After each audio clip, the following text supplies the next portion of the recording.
Maulid yang kita baca ini hampir setiap malam kalau kita hadir majelis Az-Zahir dibacakan Maulid Simtud Durar, ditulis oleh Al-Imam Al-Habib Ali bin Muhammad Al-Habashi tashwigan lis-sami'in. Kita diajak baca sejarah Maulid Nabi, kita diajak menyandungkan gosidah pujian-pujian kepada Rasulullah agar apa? Setiap hati umatnya ini merasa rindu ketika nama nabinya disebutkan.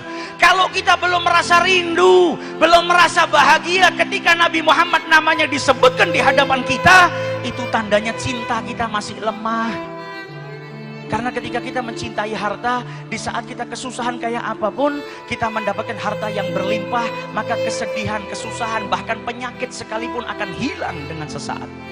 Karena kita dapat uang yang banyak. Ini manfaatnya kalau kita cinta kepada sesuatu, maka sesuatu itu bisa memberikan kebahagiaan kepada kita. Kalau kita cinta dengan Nabi Muhammad, cinta dengan Allah, cinta dengan zikir, cinta dengan sholawat, maka di saat kita susah, kita nggak perlu pergi jauh mencari suasana baru untuk menenangkan diri kita dan batin kita. Di saat kita sakit, nggak perlu kita bersusah payah mencari obat, karena setiap sesuatu yang kita cintai menjadi obat bagi kita. Bahkan Nabi Muhammad di saat duduk dengan para sahabatnya, kalau mau bahagia karena beliau cinta dengan sholat, maka beliau berkata kepada Bilal, arihna ya Bilal, kumandangkan azan, bahagiakan kita dengan melaksanakan sholat. Datang waktu sholat menjadikan Nabi bahagia.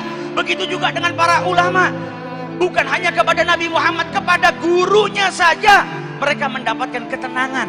Al-Habib Ali bin Muhammad Al-Habsyi, penyusun maulid ini, kalau sudah sakit yang luar biasa, dia panggil putranya yang bernama Muhammad. Wahai Muhammad putraku, bawakan cerita guruku Al-Imam Abdullah bin Husain bin Tahir. Ketika dibawakan kisah gurunya Al-Imam Abdullah bin Husain bin Tahir, maka seketika itu juga sakitnya hilang, kegelisahannya hilang, kegundahannya hilang, karena dibawakan kisah orang yang dia cintai, yaitu gurunya. Apalagi dengan manusia yang paling mulia, yaitu junjungan Nabi besar Muhammad sallallahu alaihi wasallam. Sallu ala Nabi.